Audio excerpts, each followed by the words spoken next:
Hello welcome. இன்றைக்கி எந்த படம் ரிவ்யூ பார்க்க போகிறேன்னா பிளாந்தர். ஹீரோ விதார்த் வந்துட்டு ஏசிபியாக இருப்பார். ஸ்டார்டிங்லேயே கலாச்சாரம் கேங்கை பிடிப்பாங்க. ஒரு கால் வருது, இந்த மாதிரி ஒரு சைக்கோபேத்து சுற்றின்னு இருக்குதுன்ட்டு. அந்த சைக்கோபேத் யார் அவங்க முன்னாடி வருதோ அவங்களால ஆட்சி சாவடிக்கும். அப்போ மொத்த போலீஸ் டீமும் அங்கே போவோம். அங்கே போய் அந்த சைக்கோபேத் அரெஸ்ட் பண்ணாங்களா இல்லையான்னு தான் இந்த படத்தோட கதை.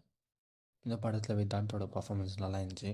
ஆனால் இந்த படத்தில் கேஸ்டிங் வந்துட்டு இன்னும் நல்லா பண்ணியிருந்துருக்கலாம். சில பேர் பர்ஃபார்மன்ஸ்லாம் ஒன்றுமே இல்லை. இந்த ஸ்டோரி எங்கே நடக்கும் பார்த்தீங்கன்னா கோவையில் நடக்கிற மாதிரி காமிப்பாங்க. இந்த படத்தோட ஸ்டோரி ரைட்டிங் பார்த்தீங்கன்னா கொஞ்சம் நல்லாவே பண்ணியிருந்துருக்கலாம். ஏன் அப்படி சொல்லிட்டு பார்த்தீங்கன்னா கிளைமேக்ஸ் அவ்வளோ வீக்காக இருக்குது. அந்த சீன்ஸ் எல்லாம் இன்னும் நல்லா பண்ணியிருந்துருக்கலாம். டெக்னிக்கல் ஒர்க் பார்த்தீங்கன்னா அதுவும் கொஞ்சம் நல்லா பண்ணியிருந்துருக்கலாம். இந்த படத்தில் லாஜிக் மிஸ்டேக் பார்த்தீங்கன்னா நிறையா இருக்குது. ஏன்னா ஒரு ஆக்ஷன் சீன் வரும், அந்த பையனுக்கு என்ன ஆச்சுன்னு காமிக்க மாட்டாங்க. விதார்த் பொண்டாட்டிக்கு வந்துட்டு ஒரு வியாதி இருக்கும், எப்படி வந்துச்சின்னு கூட காமிக்க மாட்டாங்க. அது கூட வில்லன் ஏன் அப்படி நடக்குவாருன்னு கூட தெரியாது.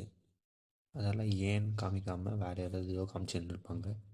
ஸோ ஓவராலாக மூவி எப்படி இருக்குது பார்த்திங்கன்னா ஒரு ஆவரேஜான மூவி. தேங்க்யூ.